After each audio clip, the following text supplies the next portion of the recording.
All right, welcome back. Episode 7 of the Lantern Sports Podcast, hosted by the Lantern Sports Desk here at The Ohio State University. I'm Steven Kishpaugh, Assistant Sports Editor to the Lantern, and joining me as always, to my right, Gabe Burggraf, Assistant LTV Sports Producer. Across from me as always, Jacob Benge, Sports Editor, and then sitting to my left, we got Casey Smith, LTV Sports Producer. All right, before we get started on just the bye week and all the implications surrounding the big games this weekend, just want to give quick news around Ohio State athletics. For the men's basketball team, former Ohio State captain and 1960 national championship winner Joe Roberts passed away at his home this week after a battle with cancer. He was 86 years old. He was the starting forward on Ohio State's national championship team, being a co-captain and scoring 10 points in the national championship game against Berkeley. The number 11 men's hockey team recorded, after recording 4 points in a weekend sweep of Wisconsin, Stephen Halliday was named the Big Ten Second Star of the Week. He is tied for the team lead in assists as the team travels to number 17 UConn for a weekend series this Friday and Saturday. For the men's soccer team, they are currently ranked number 15 in the nation. They travel to Michigan tonight to play with 5 conference games remaining in the season. Senior goalkeeper Keegan McLachlan continues to lead the conference with an .828 save percentage, .714 goals against average, and 3 shutouts, all of which lead the Big Ten. And then for our women's teams, the number 16 women's soccer team comes off a 2-2 draw at Nebraska, and they come back home on Thursday to welcome Maryland. Forward Emma Sears leads the team with 6 goals. For the number 6 women's volleyball team, they head to number 10 Minnesota tomorrow, which is Wednesday, where they are only 12-27 in their history. The Buckeyes are 9-5 overall, 5-1 in Big Ten play after beating number 13 Penn State and Northwestern last weekend. And senior Mac Pedraza was named Big Ten Setter of the Week for the second straight week, and she moved into 6th in program history in career assists, surpassing head coach Jen Flynn Oldenburg. And then finally, the number 1 women's hockey team, Sophie Jacques earned WCHA Defender of the Week honors, and Peyton Levis earned Forward of the Week honors after a weekend sweep of St. Cloud State. Levis put up 6 points over the weekend, tallying 2 goals and 4 assists. Jacques led the Buckeyes with 3 goals and won her 10th Defender of the Week honors. So, guys, Ohio State bye week this week. We have a lot of good games this weekend, a lot of kind of top 10 implication games with, Alabama, Tennessee, and Ohio State gets the week off. So we kind of came in here just to assess where Ohio State is this season and kind of where, they can improve on and, what they're doing well. Jacob, Casey, you guys were at the press conference with Ryan Day today. Jacob, what did you hear from Ryan Day? Anything that stand out to you? It was cool and interesting getting to hear from 4 of Ohio State's coaches today because, as you mentioned, Stephen, we are in the bye week, and Ohio State kind of has taken this. And really, the main takeaway is Ohio State is using this bye week to get healthy. They're going to practice as usual. I think Ryan Day mentioned Tuesday through Thursday schedule is about similar to a game week. He mentioned a +1 practice there at the end of the week. But, the big thing that he was talking about was a lot of injury updates, talked about Cam Babb, Cameron Brown, Roger Mitchell, etc. But, as we saw through the first 6 games of Ohio State seasons, Ohio State had to use a lot of its depth to its, avail. They're 6-0, 3-0 in the Big Ten. They're in prime position to continue its season on the right foot. Now, the big question is how healthy is Ohio State?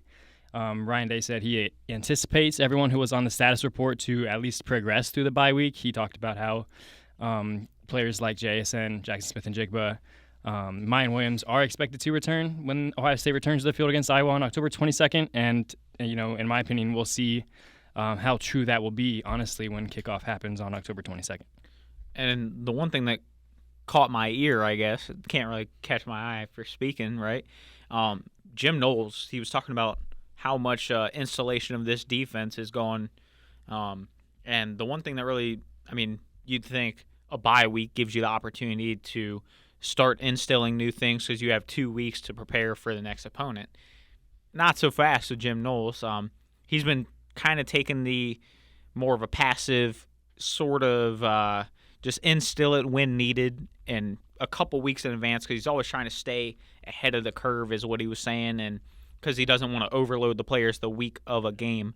So that was the really interesting thing that stuck out to me is he'll use the bye week to instill a little bit of the defense, a couple more things that nobody's seen yet, but for now it's just going to be a gradual still process of getting the defense up to speed and getting them 100% delved into the playbook. Well, it's interesting you say that, Casey, because a lot of those first-string guys were out there making plays late into the Michigan State game. The last touchdown, Cam Brown and Josh Proctor are on that side of the field when that touchdown gets scored to make it 49-20. But Ohio State's going to continue to add new wrinkles. It's just, at what point do the wrinkles become more of an icing and a cherry on top than sustenance and substance? And how you work that, I'm sure Jim Knowles, as the mad scientist, he's been labeled with that defense. It'll be interesting to see what he does week to week, especially when you have to game plan for specific teams like, the Nittany Lions or the Wolverines coming to Columbus, when you have to throw in game elements and what they're specifically going to do compared to what you would want to do just on your own side. Yeah, for sure. And, I mean, they talked about it in the press conference today, just the importance of winning 50-50 balls in the air. And you think about a lot of Ohio State's struggles this year. It's been potentially on the scramble drill. If not, they're just the opposition, they're throwing it up in the air, and it's just sort of that DB versus that receiver. And there's been too many times that the receivers come down with the ball, and Ohio State, they're either giving up points or they're on their heels. So that's the one big thing that Jim Knowles said he wants to highlight and correct for the second half of this season. He said he's pleased with the run defense and the third down defense, but winning those 50-50 balls, one that was lost against Jaden Reed by, I believe it was J.K. Johnson, to make that 21-13 game. That was sort of a point of emphasis that Jim Knowles says he wants this defense to correct. And, looking at Ohio State's season, for the most part, aside from, the first game against Notre Dame where they kind of got out to a slow start, we're losing at halftime, but, the new Jim Knowles defense was able to prevent Notre Dame from scoring for, the final 42 minutes of the game. And, if they really show improvement at halftime, even when they're up by a large margin, for example, the Arkansas State game, it wasn't totally going to plan. The defense was struggling a little bit, but, second half adjustments, it was quick touchdowns to Marvin Harrison Jr. And, both the offense and the defense have looked really good to me. I just think the discipline needs to be there. If there's one thing I would say the Ohio State needs to clean up, it's the penalties. They've been very inconsistent with the penalties this year. Last game, I forget exactly how many penalties they had, but one of Michigan State's drives, there was 40 yards of penalties on that drive and 34 total yards of offense for the Spartans. So they basically gave the Spartans free points on that. And they've been inconsistent with the penalties this year, and I think if they're able to clean that up and not give away free points and give away free yards, that they'll be totally fine for the rest of the season. But right now, even though it hasn't hurt them, it's still a big cause for concern for Ohio State, in my opinion. And the one thing that you pointed out was the ability to adjust at halftime. Jacob, do you like nuggets? All the time, man. Oh, yeah. You can get a 10-piece from McDonald's, but I got an even better deal for you, one for free. Ooh. On teamrankings.com, Ohio State ranks first in the country for second half rankings and ratings. Don't really know how they calculate this. What does that mean, bro? I no idea.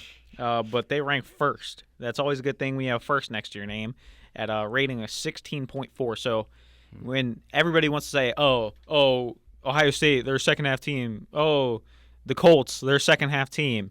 Bro, just stuck the Colts in there. So Ohio State is a second half team. They're factually proven to be a second half team. They're limiting the opposition in just the amount of points that they score, and they're really putting teams away in, I think it's that middle 8.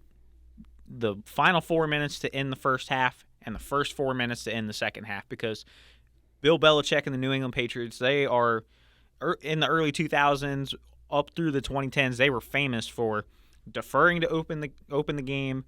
They get the ball late in the first half, they score, they get the ball out of half, they drive down, and they score again. Then just like that, it's a 2-possession game. And Ryan Day was talking today, very similar concept with the fourth down conversion, where it was they get the ball back, it's 21-13. They get the fourth down conversion, and the next play is a strike, 52-yard strike to Julian Fleming to make it a 28-13 game. And then they get a stop on defense, get the ball back, and then it's off to the races 35-13. I think it's interesting you talk about that fourth down conversion. What happens if they don't get that? Because they're on their own side of the field. Ryan Day is like, no, we are going for this. We can get a yard when we need to. And at that point, that really just broke open the game, right? Gabe, I mean, I vaguely remember getting a text from somebody that said they shouldn't have gone for it. The thing is, I was very interested in that decision because, Ryan Day, I hate to say it, he's been kind of passive-aggressive this year. He's been one of those guys where you don't know in certain situations if he's going to make the decision to go for it or he's going to take the safe option and, play for a field goal or play for field position. It was looking like this game might have actually been a game, and that's one of those plays that you're saying, no, you're putting your foot down, put the pedal to the metal, and win the game. That's a decision, I'm interested because it seems like they are relying on this defense and trusting this defense a lot. But when you have the offense at a caliber that Ohio State's is, I absolutely understand it. It's just those subjective things. If they don't get that, Michigan State has the ball at the 40, and again, you're basically gifting them more points. I think it was, obviously you could point to the result and be results-oriented and say it's the right call, but coming into that, Ohio State was 5 for 5. They're just one of 3 teams in the country to be 100% on fourth down conversions. Michigan State, they were down some key starters. I believe like 4, 5, 6 of their key contributors on defense were out for that game. So I think even if they didn't get it and Michigan State goes up, the crowd's still in it, but I still think Ohio State's talent prevails in the end. So absolutely. So the point to go forward, especially on 4th and 1, you've seen Ohio State minus that one drive late against Rutgers where it took 7 tries from inside the 5 to eventually punch it in. Ohio State's been stellar in short yardage situations. Absolutely, and they went for it again later in the game. The G. Scott touchdown, I believe, was a fourth down call, or it was very close. They had a fourth down opportunity at some point in the second half that I'm pretty sure they capitalized for points.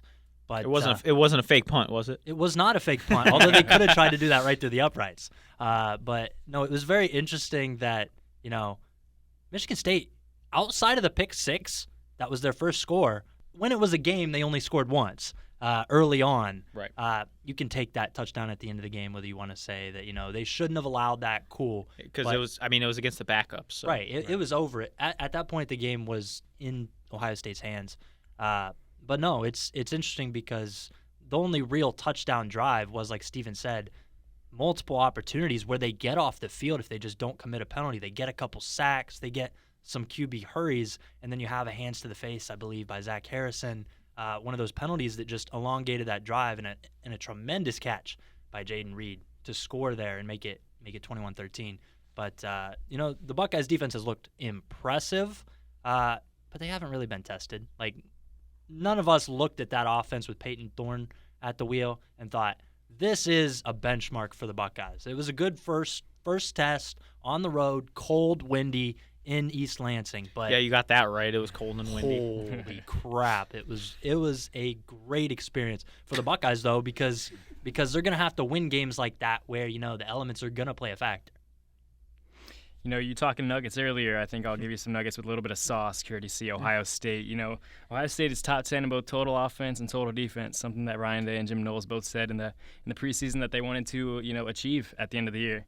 Ohio State also has the nation's leader in passing touchdowns and touchdowns caught in Marvin Harrison Jr. and C.J. Stroud. So Ohio State has really balled out on offense. Its defense has made massive strides since last season. It's something that I've seen, almost night and day. It's not completely just because of the injuries. They're banged up, especially on corner.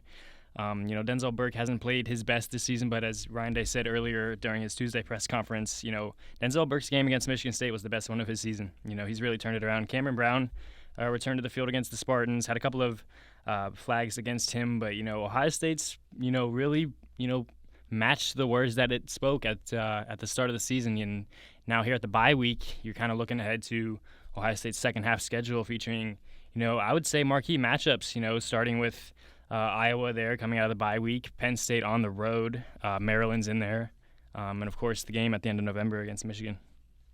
And just building off that point, Jacob, the only other team in the FBS to be top 10 in total offense and total defense is Georgia, the defending national champs, led by bad boy Stetson Bennett. under center. Number 1 and number 2 in the polls. Yep. Are we foreshadowing what's to come? Question mark. I think we might be. I mean, you can only count maybe on one hand teams that contend with Ohio State. I think it's Georgia. I think it's Alabama. I think it's Tennessee. I think it's Michigan.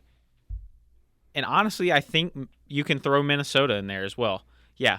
Have that look, Steven. What's your issue with Minnesota? I have no issue with Minnesota. All their advanced metrics are great. It's just I don't know if they can hang with Ohio State or Alabama or Tennessee. I mean, okay, to be fair with Tennessee, we will know this weekend whether or not they're legit. Hendon Hooker looks great. He hasn't thrown an interception this year. They're playing at home. It's probably the biggest game for Tennessee in like over a decade.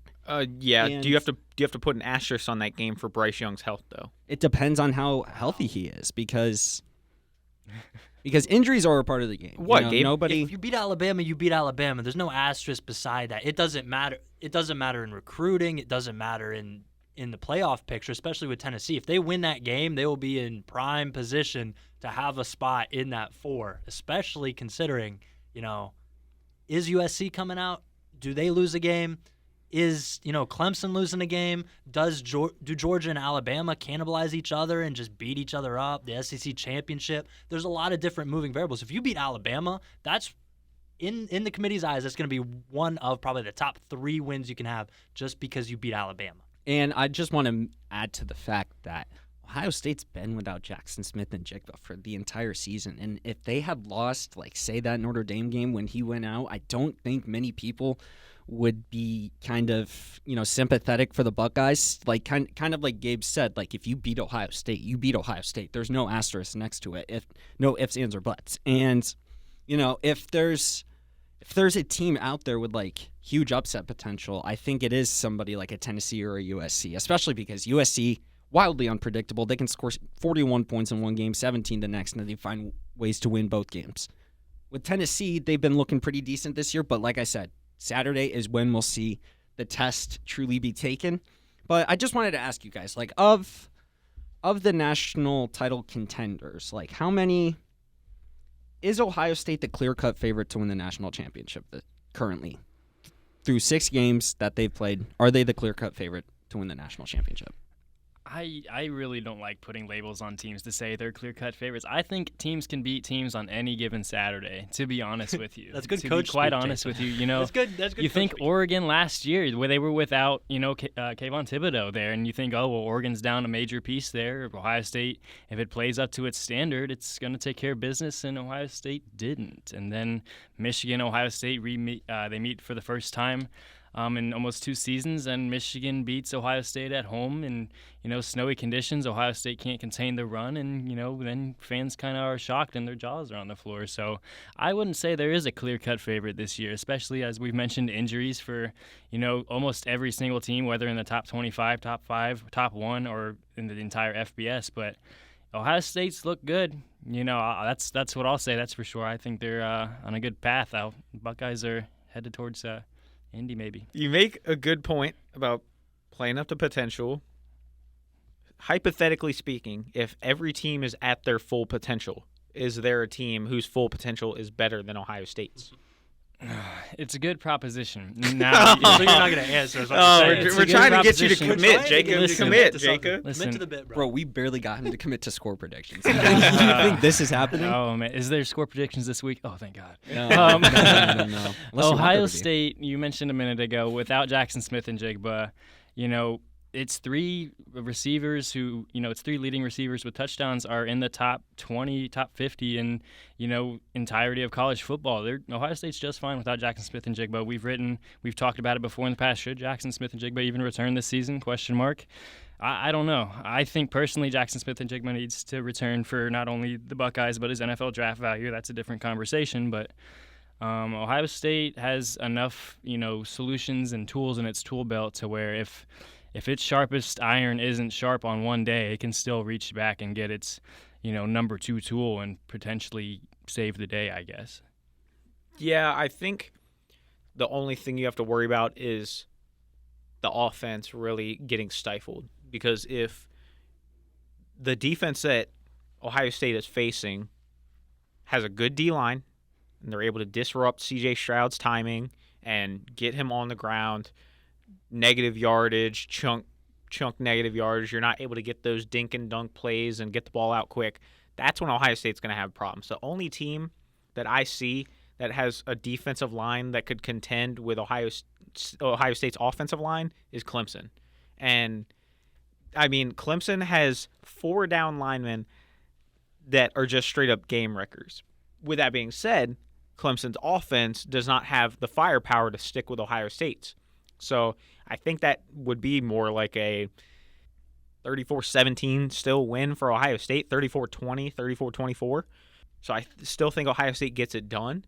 But I just think if Ohio State's offense is able to willfully move the ball like we've seen, I don't think there's a team in the country that can beat them. You mentioned defense. You say Clemson's defense is probably one of the, if not the best defense to go up against. Defensive line to go up against Ohio State's offensive line. Let me throw some stats out here for you real quick. So Clemson is giving up on average. Well, they're first on offense. They're averaging 5.9 yards per play. So, pretty decent, probably above average. Their defense, though, 4.6 yards per play. Compare that to a team like Michigan, who's ranked behind them, 6.9 yards per play on offense, while the defense is giving up 3.9 yards per play. That's a huge difference. And a 3-yard difference could mean everything in a game that's decided by inches, and especially in the trenches, in a game like Ohio State versus Clemson, or Ohio State versus Michigan, or Ohio State versus Georgia. Any game like that with the trenches, I think I would pick Michigan and or Georgia's defensive lines or defenses entirely over Clemson's. With that being said, though, you have to look at Michigan's schedule and who they played, because they gave up 110 yards of total offense to UConn. They gave up 253 total yards to Hawaii. And just finally here, against Colorado State, all they gave up were 219 yards. Those are 3 of some of the worst teams in the FBS, period. So, I mean, the first real test that they have is against a good, very good Maryland team. And in that game, I believe Talia Tagovailoa, 20 for 30, 207 yards, and 128 yards on the ground. So, I mean, they go for 397. So you have to sort of take that with a grain of salt. 110 total yards is obviously going to skew an average number. So, I mean, you got to take sort of those numbers with a grain of salt. I mean, I think you can say the same thing about Clemson, though, because they played Georgia Tech. Georgia Tech just fired their coach. Played Furman, played Wake Forest, who's a decent team. NC State, they're never going to be better than 9-3 in my lifetime growing up as an NC State fan. I know it. They know it. Everybody knows it. But, they're playing NC State, Wake Forest, Boston College, who's not exactly like a top-tier ACC team as well. So, when we're comparing strength of schedules, we kind of have to, we kind of can't look at it on like an individual basis, because you could say that any top team is playing a cupcake schedule because there's such a huge difference between, the top talents of college football and then like the next middle tier talents of college football. I mean, for goodness sake, how many different college football playoff winners have there been? There has been LSU, Georgia, Alabama, Clemson, and Ohio State. That's only 5 different winners in 8 seasons that the college football playoff has existed. And then you go back even further than that, you got Alabama winning it all the time. And because Nick Saban built a dynasty. And so I think it's more of there's a huge talent discrepancy amongst the elite college football teams and the mid-tier college football teams, rather than this is a cupcake schedule, at least from my view. And here, I'll settle this. Team rankings again. Clemson, their strength of schedule, 33rd in the country. Michigan, 44th. So, I mean, they're fairly just outside the top 25, sort of that mid-tier of decent Power 5 teams. That's sort of their strength of schedule. But, I mean, by the end of the season, that'll definitely jump up because, I mean, if you look at the future strength of schedule, I mean, you got Ohio State up there at 8 because you still have the game on the road against Penn State looming, and then also, obviously, the Michigan game. Clemson sits at 22nd in that ranking, and then Michigan's 15th because they have a top 10 date with Penn State, and then also Ohio State. So, I mean, with that being said, you'll kind of see who the pretenders are, and And, I mean, are we forgetting, like, Ohio State still has to go to Happy Valley and play Penn State.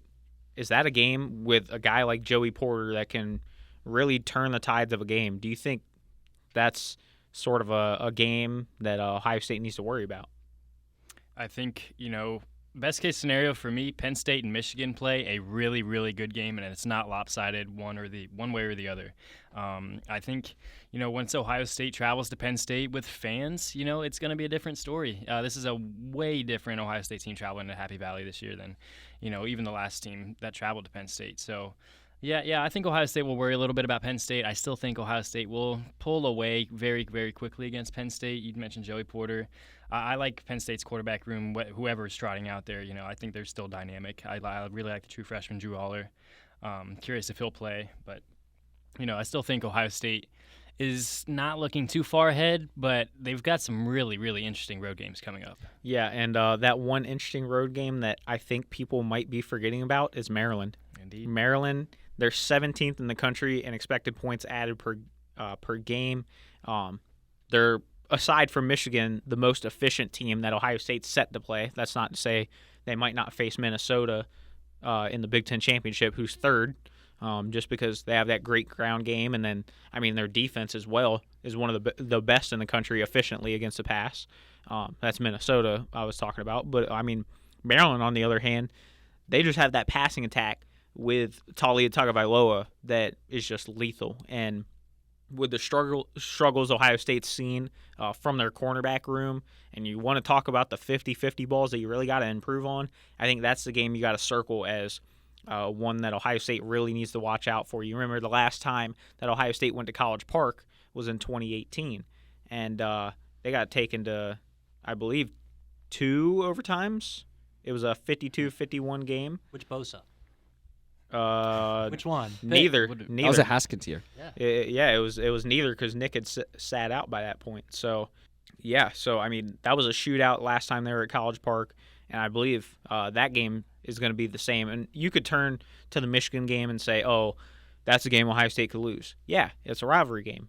And I think the rivalry is renewed now that Michigan was finally able to get a win. So, with that being said, Ohio State's got revenge on their mind for the first time in a decade. So I think they're going to come out ready to go. I don't see Ohio State losing 2 years in a row, or else Ryan Day's seat will be on fire in my mind. Just because, I mean, you can't lose 2 in a row to Michigan and not have questions get raised. So I think the one game fans and Ohio State themselves need to watch out for is that Maryland game week before Michigan. I don't think they have to watch out for anything. They're going to be game planning every week, but like we've said, there's really no team in the Big Ten. If they play to their potential, Ohio State should handle their conference schedule in the regular season. It gets to the postseason, and we're doing these comparisons between these top 4 teams, in the SEC. Saban and Bama are still undefeated. They had a little bit of a scare. They have, quarterback is a little banged up, but with an Alabama defense and Nick Saban at the reins, you never really know what's going to happen. And I think it's interesting you brought up Clemson because, what happened when they actually played Wake Forest? That game was crazy.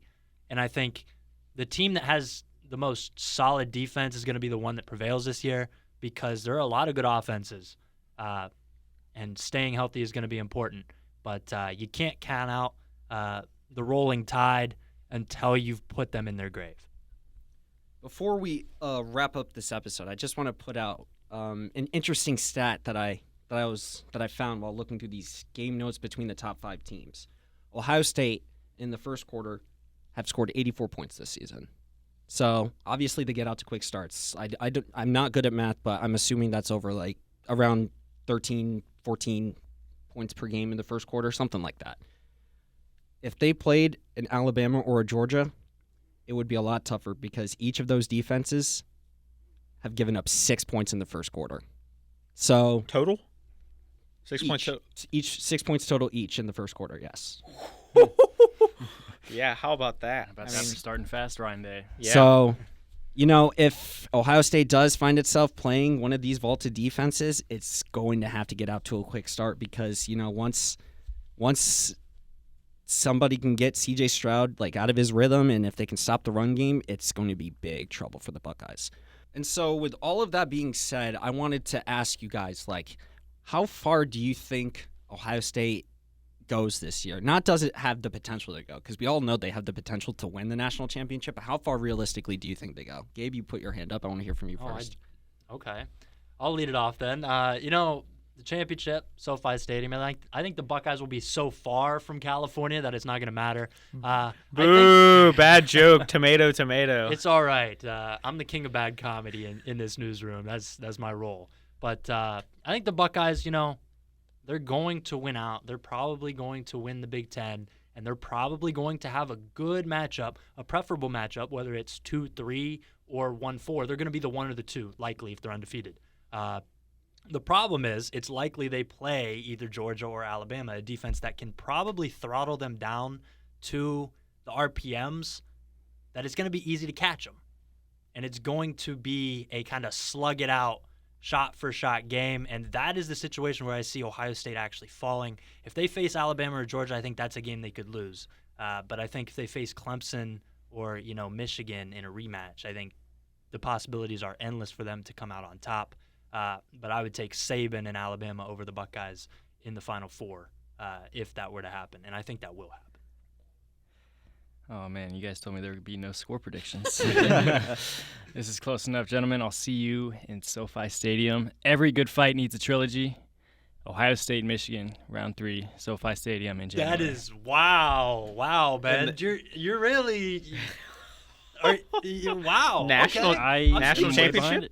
Yep, Ohio State and Michigan in the national championship. That all depends on if one of the SEC teams gets to 2 losses, Michigan stays at 1 loss, Ohio State wins out. I see that happening. I do see it happening. Ohio State returns to Indianapolis and, does its thing there. I won't go too much into detail. I'll see it see at SoFi. But does Michigan lose twice then, or do they beat the Buckeyes and the Buckeyes still get in? Because it's tough to beat a team twice, to play them twice in the same year and still come out on top both times. I'll see you when Ask podcast Alabama. 15 rolls around. Wow. Oh, my goodness. Wow. This man is going big and bold. I respect it. So, if Ohio State wins out, they're going to be the 1 seed. Because I think, honestly, they could be the one when the first college football playoff rankings come out. Just because, other than the Notre Dame game, where it's the first game of the season, they haven't really looked vulnerable. And, Alabama has a couple of times. Georgia has a pair of times as well, where they don't have the blowout victory that you're expecting. So I think Ohio State could be the one and control their own destiny. With that being said, Gabe, you bring up a good point. Do Georgia and Alabama beat each other and they both get in, and then you have a absolute gauntlet of a 1-4 matchup? Or do they get sort of a Clemson or a USC or maybe a Tennessee that backdoors their way in? Who knows? I think it'll be interesting to see. I believe Ohio State at least makes the national championship. It'll be interesting. You talk about that trilogy, Jacob. It'll be interesting to see the Ohio State-Alabama trilogy between the 2014 semifinal, where Ohio State came away with the upset as the 1-4. And then also, obviously, that national championship where Ohio State had no business competing with Alabama on that same field. It was just completely outmatched. I think we'll have ourselves another Ohio State-Alabama national championship, and I think the Buckeyes come out on top. I wouldn't mind that. Ohio State, Alabama in the semi. Now, I do recall you mentioning Clemson, and Ryan Day could use a trilogy against the Tigers. Or maybe Dabo more. How about that? What was it? Did we have Tyson Fury? Deontay Wilder? Yeah, did we have that 3 times? So, Indeed. how about that? We could have Ohio State, Michigan 3. We could have Ohio State, Alabama 3. We could have Ohio State, Clemson 3. So, or Ohio State, Georgia, and then the season's over. All right, you guys have gone kind of what I figured with your kind of predictions here. So I also predict Ohio State's going to win out. They're going to win the Big Ten, in my opinion. However, I think that the playoff's going to look a little different from what y'all think. I think number 1 seeded Ohio State plays another O State and plays number 4 seeded Oklahoma State in the college football playoff. Jim Knowles online Because there are 2 teams currently in the FBS who have won every single game by double-digit points. It is the Ohio State Buckeyes and the Oklahoma State Cowboys. Now, we'll see. Oklahoma State has a gauntlet coming up themselves this weekend. They play at number 13 TCU, and then after that, home against Texas, and then at Kansas State, and then at Kansas. So they have quite the schedule to run through, but I think their curse has always just been how good Oklahoma has been, and since Oklahoma is at best solid like dog water this season, I don't think that Oklahoma State has got that wavering over them, and I think they'll make the playoff. And then 2-3 matchup, Georgia-Clemson, and I won't elaborate further. Okay, that's interesting because Oklahoma State could have 2 or 3 losses at the end of the year. They could lose to TCU. They could lose. Kansas looks pretty good. Kansas is coming for the Big 12 this year. Right. So you got to watch out for Jalen Daniels' health. That's been a storyline this week. Got an injury against TCU in that loss, so that'll be a big storyline down the stretch. Those Jayhawks, rock chalk, baby. Big 12 is tough this year, though, because you got a lot of solid teams and not like any clear-cut like favorites there to really rely on other than Oklahoma State. Right. So Not Oklahoma, that's for sure. well, this might be the year. Kansas, Oklahoma, that happening? They playing? Because Oklahoma. rock chalk Jayhawk. If that happens, this is the year for Kansas to beat Oklahoma, get back for the Baker Mayfield saga. So we'll see what happens. Yeah, we'll see what happens. The one thing that's for sure, Ohio State controls its own destiny. Correct. Indeed. That should do it for episode 7 of the Lantern Sports Podcast. We'll be back next week for coverage of the Iowa-Ohio State matchup. And then stay tuned. Go to lantern.com to read all of the coverage of Ohio State athletics and whatnot. For Casey Smith, Jacob Benge, and Gabe Burggraf, I'm Steven Kishpaugh, and we'll see you in the next episode.